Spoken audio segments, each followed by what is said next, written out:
Opening up the diagonal for the queen and bishop, this pawn advance immediately stakes a claim in the center.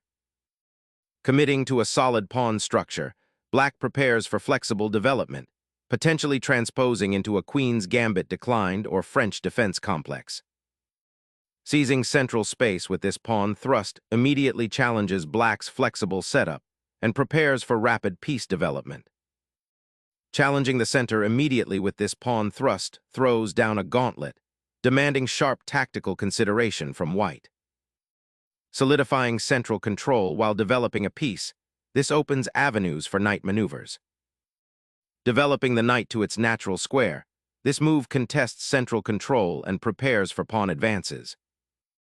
Developing the bishop here pins black's knight, creating a tactical knot that could unravel if mishandled. Striking at the center, black concedes a pawn temporarily to disrupt white's pawn structure and open lines for piece activity. Recapturing the pawn opens up diagonal lines for white's bishop and prepares rapid development. Clearing the way for development, this bishop gently retreats to a safe square, preparing for castling and reinforcing the center. Disrupting black's pawn structure here aims to create weaknesses that can be exploited later. Cracking open the kingside pawn structure creates immense attacking potential, but also exposes your monarch significantly. A prudent developing maneuver, aiming to secure the king's safety while preparing for central expansion. Aggressively challenging white's pawn structure, black immediately gambits kingside pawn control for potential central pressure and king safety concerns. Rerouting the knight to its g3 square repositions it strategically, eyeing squares like f5 and h5 while defending the e4 pawn indirectly. Challenging the center's pawn structure now aims to open lines, creating dynamic play. Challenging the king's shelter, this check forces a reaction, potentially disrupting black's pawn structure and opening lines. Developing the bishop to a more active square, this move contests the diagonal and aims for piece harmony. Clearing the bishop opens lines, potentially pressuring black's isolated pawn weaknesses. Reclaiming the pawn with the queen immediately centers her, though it exposes her to potential harassment from white's knights. Releasing the pawn tension opens lines, but be wary of black's queen infiltration. Challenging white's pawn capture, this maneuver ignites central counterplay, aiming to disrupt white's harmony and develop an active queen. Centralizing the queen here establishes a dominant presence, aiming to disrupt black's pawn structure and potentially exploit weaknesses. Unleashing the rook suggests a dynamic counterplay attempt, aiming to leverage the open G file while accepting a structural concession. Castling long opens aggressive attacking lines, preparing to storm the kingside and exploit black's pawn weaknesses. The queen's ambitious foray opens up lines, but exposes her to swift counterpressure on the queen's side. Reorganizing the queen aims to activate it for central influence and potentially pressure the queen's side. Developing the knight to its natural square bolsters black's central influence and prepares to challenge white's queenside space advantage. Shifting the monarch away from the dangerous central files grants precious breathing room and avoids potential discovered attacks. Black's knight boldly infiltrates the queenside, threatening both the c2 pawn and white's central pawn structure. Unleashing a direct royal check, white aggressively pressures the black king's safety. Relocating the king to f8 secures its perimeter, aiming to reposition it later for improved safety amidst the open files. Challenging the queen's dominion over the central squares, white aims to solidify the queenside pawn structure. Recapturing that pawn opens up the c-file, potentially creating powerful attacking opportunities for your queen. Restoring the queen's position hints at regrouping, perhaps preparing a kingside assault or reinforcing central control. Shifting the rook to the g-file aims to activate it on an open line, challenging white's control and preparing potential counterplay. Recentralizing the rook allows it to defend the e-pawn and potentially support an advance on the kingside. Initiating a pawn storm on the queenside seeks to unbalance white's king position. Unifying the rooks for potential central pressure is a logical follow-up, aiming to neutralize black's queenside expansion. Activating the rook on the open file, this prepares to contest central control and pressure white's slightly exposed king. Securing the open c file now puts pressure on black's queenside pawn structure and offers better control of the central squares. Finally, the black king seeks refuge from the open lines, a prudent maneuver to escape immediate danger.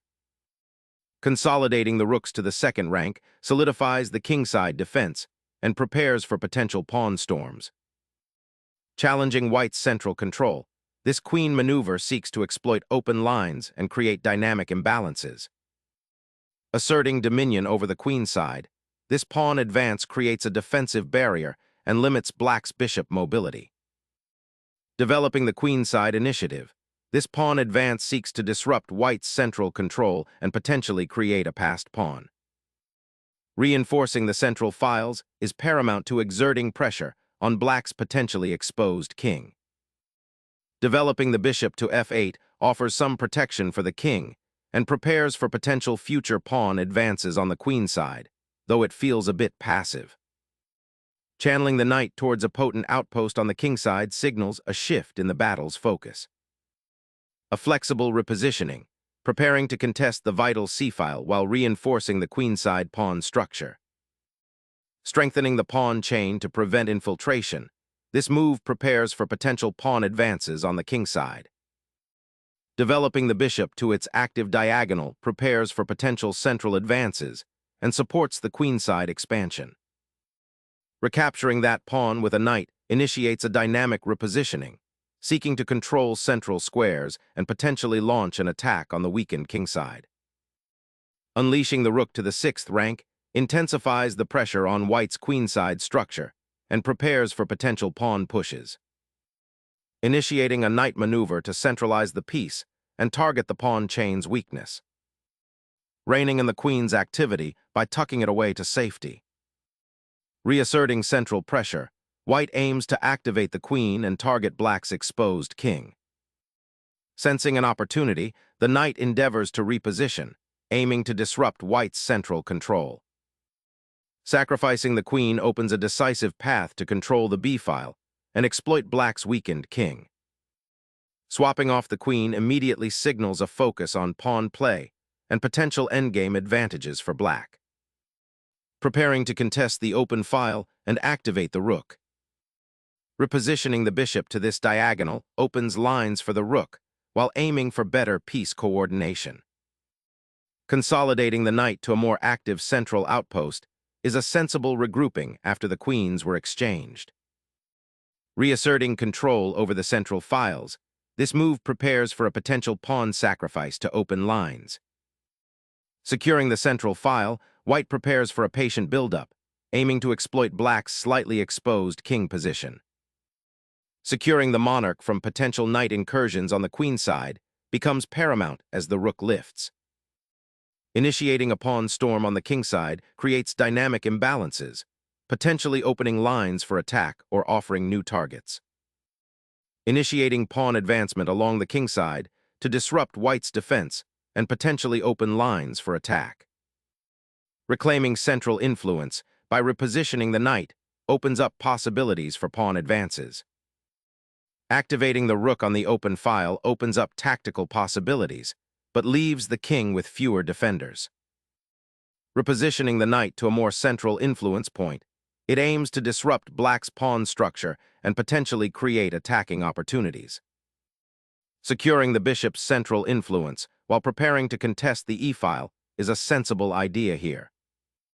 Consolidating pressure on the central files, preparing a potential breakthrough. Consolidating the king's position in the center offers a refuge from the encroaching queenside pressure. Activating the rook along the seventh rank forces concessions and seeks to dismantle black's defensive structure. Reclaiming the central file opens up possibilities for both sides to redistribute their pieces for the upcoming struggle.